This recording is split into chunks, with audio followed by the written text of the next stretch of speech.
Good afternoon, Cabanistas. It is actually precisely noontime, and it's got to be about 65 degrees on October 30th.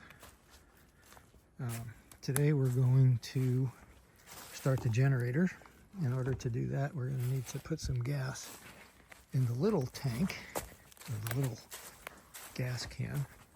Notice this says non-ethanol. We use non-ethanol gas so that it prolongs the life of the generator, specifically the carburetor and the fuel lines. Ethanol will deteriorate fuel lines. Okay, so we're at the shack here, the generator shack, and we open up the hook latches. And this is an important step that needs to be done anytime we open a door outside on one of these little buildings. Latch the door. If you don't latch the door, then the wind will swing the door back and forth, and then eventually it'll break. It takes a long time to build doors, and it takes a short time for the wind to destroy them if it's a really windy day. It's a good idea to just get in the habit of latching the door. There we go. See? Just like that. Okay, then this gas can is empty right now. Again, it says non-ethanol, and I'm going to pour gas from this one into this one.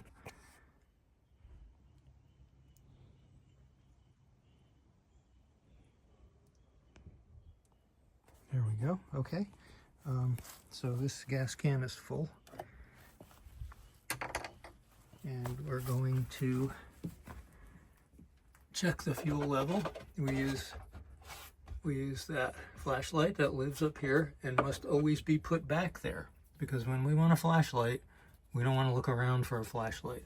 It's one of the most annoying things in life, is to look for a flashlight. We use this light to look at the fuel gauge, and you can see it's almost full, so it looks pretty good. So we don't need to fuel this. So that's good. Okay, pull the choke over here. Make sure you pull it all the way out. And turn the red button on. That's the red button. Make absolutely certain that the speed control is on, ON position. See if we can get a good picture of that. Make sure that's in the on position. Don't have it off, or else the generator will rev too high. That's just not good for it.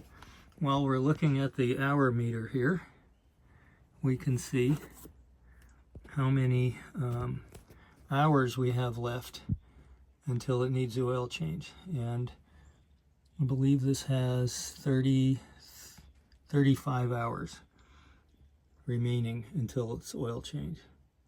See if we can get that. And it's hard to read that, but anyway, we certainly don't want to wait too long. Once that counts down to 0, the oil needs to be changed, and it's very easy to do that. You remove the back panel here. There's 2 Phillips head screws on this back panel. That's one of them. And you pull the panel off, and you'll see the oil drain. Drain it into a container. Of course, we recycle that oil, and then we use the oil. We have plenty of new oil up there in the laundry shed. It's synthetic oil, and just put back what you took out.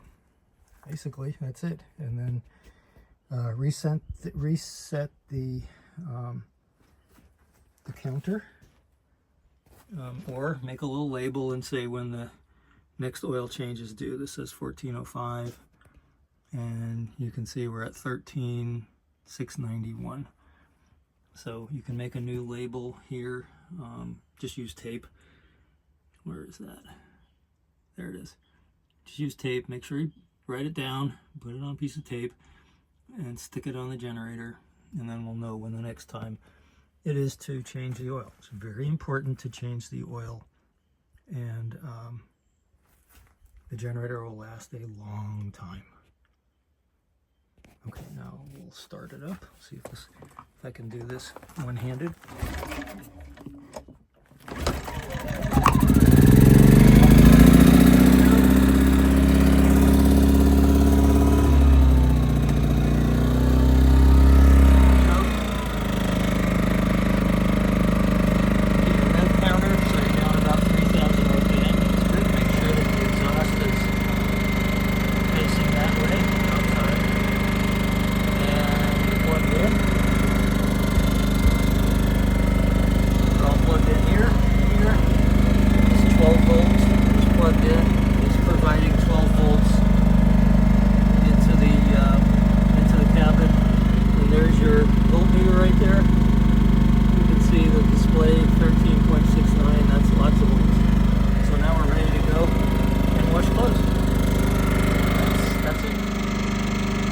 I forgot to say is the gas can needs to be put away.